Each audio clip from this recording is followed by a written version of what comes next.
Proses penyebaran Islam di Sumatera terkhusus pada masyarakat di wilayah pegunungan yang seperti daerah yang saya ambil Kerinci merupakan topologi wilayah pegunungan. Ajaran tasawuf yang berkembang saat itu diadaptasi dari unsur-unsur mistik lokal dan unsur-unsur kebudayaan lokal yang sebelumnya sudah mengakar seperti animisme dan dinamisme yang kemudian dipadukan dengan nilai Islam di dalamnya atau yang disebut dengan akulturasi. Sama halnya dengan perjalanan sejarah Islam di Indonesia, proses masuknya Islam di Sumatera juga tidak hanya melalui satu proses saja, tapi ada banyak teori yang mengatakan tentang proses pengislamisasian Islam Kerinci itu sendiri. Tetapi juga melalui salah satu faktor masuknya Islam di Kerinci itu adalah interaksi sosial, politik, budaya yang berlangsung selama berabad-abad lamanya. Salah satu wilayah yang menyimpan sejarah Islam yang unik adalah Kerinci, sebutan daerah Sumatera Tengah yang ikut mekar bersama Provinsi Jambi pada awal abad ke-20. Wilayah Kerinci yang terletak di Provinsi Jambi merupakan salah satu kawasan penting dalam sejarah perkembangan Islam di Sumatera. Posisi geografisnya yang strategis di jalur perdagangan antara pantai timur dan barat Sumatera menjadikan daerah ini sebagai persinggahan para pedagang dan ulama sejak awal masuknya Islam Nusantara.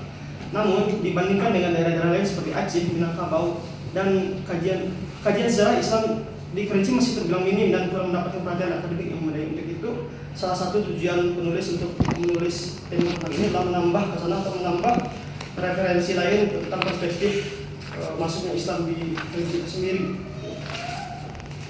Dan pengaruh Islam di Kerinci juga dipengaruhi oleh beberapa wilayah yang terdekat, terutama Kerinci dipengaruhi oleh Riau, Kesultanan Jambi, dan tentunya Sumatera Barat. Di antara teori tersebut, teori yang paling umum diketahui adalah teori Sumatera Barat. Hampir semua orang Kerinci tahu teori tentang masuknya Islam di Kerinci melalui ulama-ulama yang datang dari Sumatera Barat. Dan ketika Islam masuk Kerinci, masyarakat setempat sebelumnya menganut dinamisme dan animisme, mulai menerima animisme dan dinamisme. Tradisi yang sudah ada tidak sepenuhnya hilang. Islam justru memberikan semangat baru yang memperkaya tradisi lokal Islam pada saat itu. Nah, pada penelitian ini penulis berusaha membuka perspektif baru ataupun pola pikir baru tentang bagaimana penelitian ini memperkuat penelitian yang telah ada sebelumnya. Penelitian ini berangkat dari adanya sumber primer, yaitu berupa surat dari Kesultanan Jambi yang berada di British Library London, koleksi British Library dengan berbagai naskah TK43. Surat ini bertarikh pada abad ke-18 yang menceritakan bagaimana proses pengislamisasian Kerinci pada saat itu.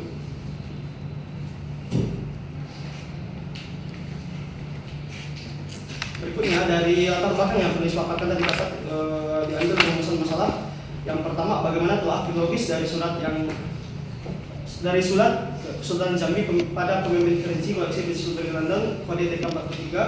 Terus yang kedua, bagaimana proses dan bentuk penyebaran Islam di wilayah Kerinci pada abad 18 sebagaimana tercermin dalam surat Kesultanan Jambi TK43 tersebut, dan bagaimana sejarah awal masuknya Islam di Kerinci dan teori yang mendukung Islamisasi Kerinci pada masa sebelumnya.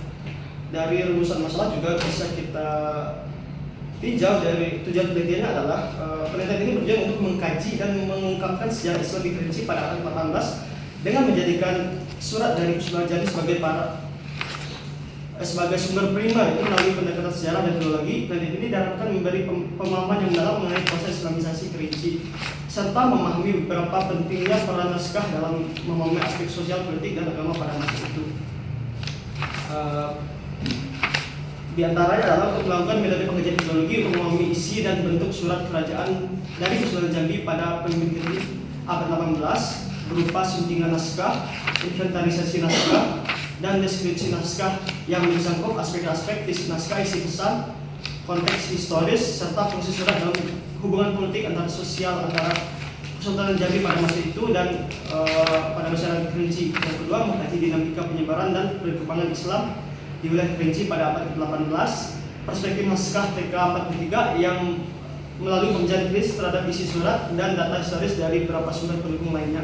Berikutnya menjelaskan sejarah Islamisasi di wilayah Kerinci pada masa awal Islamisasi dan menjelaskan beberapa teori pendukung serta peran tokoh dalam menyebarkan dan mengajarkan agama Islam di wilayah Kerinci Provinsi Jambi. Dari tujuan penelitian, manfaat yang bisa kita dapat dari penelitian ini adalah yang pertama manfaat akademis dalam pengembangan ilmu sejarah dan filologi di kawasan Kerinci. Terus yang kedua, memperluas pemahaman proses Islamisasi di wilayah pedalaman Sumatera. Yang ketiga, mengungkapkan dampak Islamisasi terhadap struktur sosial, politik, dan budaya masyarakat Kerinci. 4. Menambah wawasan sejarah dan Islam di Indonesia dan kontribusi naskah lokal tentang sumber-sumber sejarah. Yang kelima, memberikan kontribusi bagi perkembangan pendidikan sejarah dan kajian filologi. Dan yang keenam, memberikan sumber inspirasi untuk penelitian lanjut dan konservasi naskah sejarah lainnya. Kita berlanjut ke kerangka berpikir. Jangan melakukan telah pada naskah surat PK-43 sehingga kita dapat membuat asumsi sebagai berikut bahwa surat yang dikirimkan oleh Kesultanan Jambi pada Patinggi Kerinci pada saat itu untuk meninggalkan ajaran lama yaitu animisme dan humanisme dan beralih kepada ajaran baru yang diturunkan kepada Nabi Muhammad SAW, bahwa diperlukannya metode filologi untuk mengetahui isi ataupun pesan penting yang ditulis dalam kode naskah PK-43 tersebut. Berikut salah satu fakta yang ditemukan dalam sejarah PK-43 ialah anjuran masuk Islam oleh Kesultanan Jambi pada saat itu, yang mengartikan bahwa banyak teori juga yang mengatakan tentang pengaruh Islam di Kerinci itu sendiri.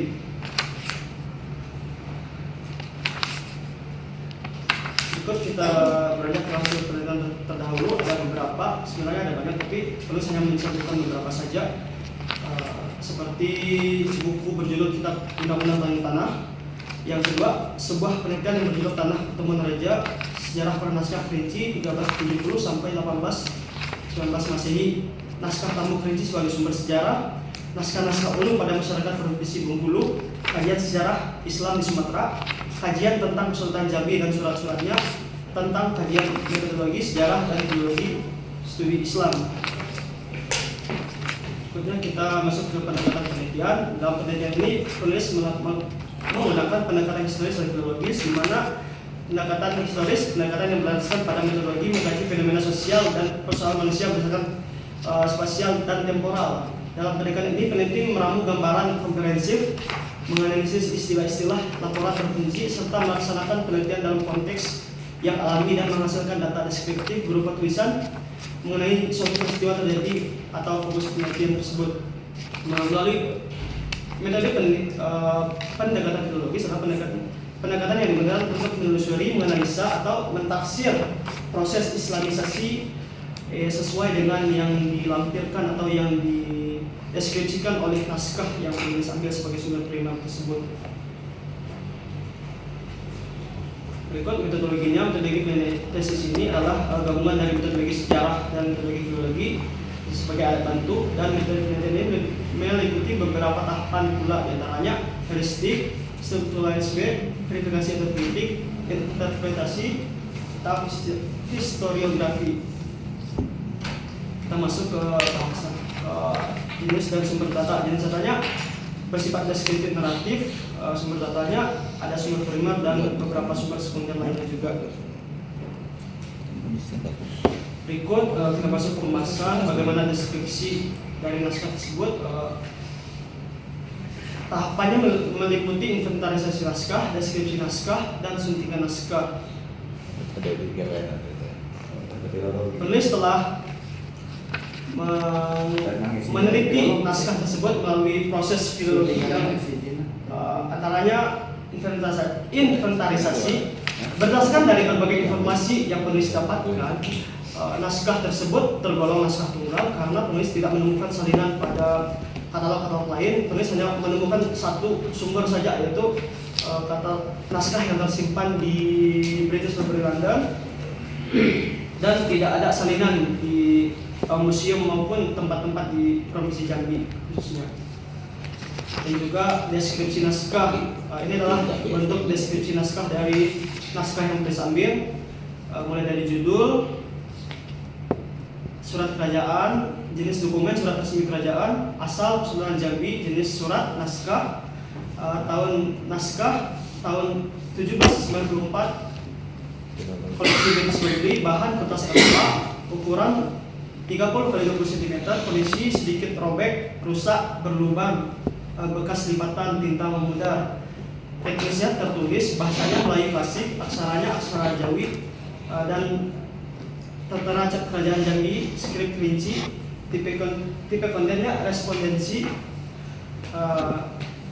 tingkat mengajukan, cakupan jumlah halamannya 1 halaman, jumlah barisnya 17 baris dalam 1 halaman. Koleksi warna naskah coklat, warna huruf hitam, tempat penyusunan Jambi. Pada penyusunan menurut informasi dari naskah ini diperkirakan dibuat pada tahun 1794 atau berkisar antara abad ke-18. Itu deskripsi dari naskah tersebut. Ini kita masuk pada suntingan naskahnya. Ini adalah salah satu tampilan dari naskah yang kita bisa ambil. Dan ini adalah alih aksara dari naskah tersebut. Mungkin kita lanjut saja pembahasan selanjutnya. Berdasarkan proses Islamisasi Kerinci abad ke-18, peta ini ini adalah gambaran peta kekuasaan Kesultanan Jambi pada abad ke-18. Itu meliputi Sumatera Selatan, Jambi, dan sedikit dari bagian Sumatera Selatan pada waktu itu.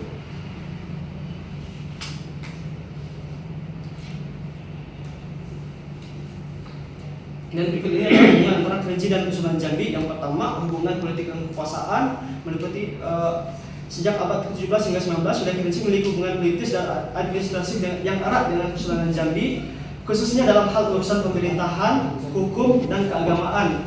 Kesultanan Jambi mengklaim kedaulatan atas wilayah Kerinci. Jambi mengirim pesan dan surat resmi kepada para bupati Kerinci untuk menjadi penghubung antara pemerintahan Jambi pada waktu itu dan masyarakat setempat.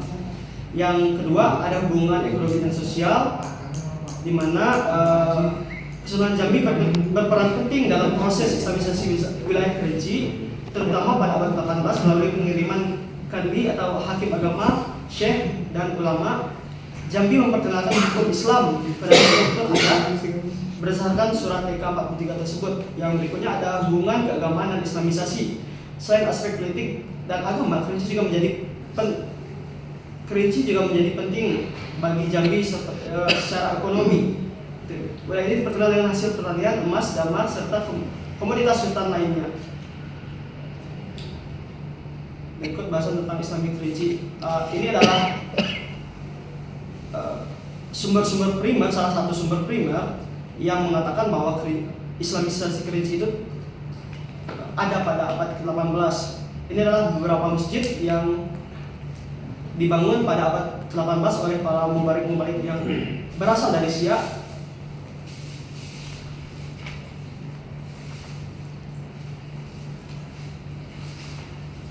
Terus ada nama-nama peran yang tercantum di dalam naskah tersebut. Salah satunya adalah Sultan Ahmad Badruddin.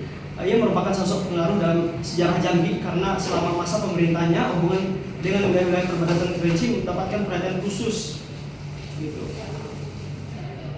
Dan sejarah Kesultanan Jambi pada abad ke-18 mencerminkan dinamika politik, sosial, dan keagamaan yang kompleks di wilayah Sumatera bagian timur. Di antara tokoh penting dalam sejarah tersebut adalah Sultan Ahmad Badruddin yang namanya tercantum dalam surat yang penulis teliti. Terus ada juga Pangeran Surya Kusuma sebagai sambung tangan dari Sultan Ahmad Badruddin pada saat itu yang mengantarkan surat tersebut kepada para petinggi Kerinci. Ia berperan sebagai utusan dari Kesultanan yang mengantar surat dan petugas kepada Kerinci, penguasa politik, menjaga Kerinci tetap loyal pada Sultan Jambi. Sebagai militer adat, mengumpulkan perbedaan antara hukum adat Kerinci dan hukum kerajaan Jambi pada masa itu. Dan berikut untuk pembahasan berikutnya, sejarah awal masuknya Islam di Kerinci. Kerinci adalah wilayah provinsi Jambi yang secara geografis terletak perbatasan barat Sumatera. Islamisasi di Kerinci menjadi bagian penting dalam transformasi budaya masyarakatnya. Proses pengislamisasian Kerinci tidak dapat lepas dari peran Kesultanan Jambi, ulama Minangkabau, dan interaksi pedagang Muslim dari pesisir. isolasi geografis ini membuat masyarakat Kerinci menciptakan sistem sosial dan budaya yang unik yang menjadi sejarah era prasejarah hingga kedatangan Islam pada abad ke-16 hingga abad ke-18. Namun Kerinci masih merupakan jalur penting dalam perdagangan antara pantai barat dan timur Sumatera karena terdapat rute perdagangan yang menyambungkan pesisir selatan Bengkulu, Muko dengan Batanghari dan Jambi di pantai timur lewat hulu Sungai Batang Merangin, Batanghari. Berikut ada beberapa teori juga yang berpendapat tentang bagaimana proses Islamisasi Kerinci pada awal masa Islamisasian. Teori perdagangan, teori yang berkait dengan teori keterkaitan politik dengan Sunan Jambi, teori penyampaian agama oleh para pemuka agama, teori pernikahan dan hubungan keluarga tentunya. Dan berikut ada beberapa ulama juga yang diyakini oleh masyarakat Kerinci, sosok orang yang pertama kali menyebarkan agama Islam di Kerinci. Yang pertama ada Syekh Raja di Talang Betina Kemantan, Syekh Indra Jati di Kota Jelatang Hiang, Syekh Paribut Sakti dari Kota Merati Tinggi Tarutung, Syekh Alim dari Kota Beringin Sungai Liu, Syekh Jelil dari Kota Selir Sula, dan Syekh Lingih dari Kota Pandan Sungai Penuh. Mungkin sekian, mungkin juga banyak kesalahan di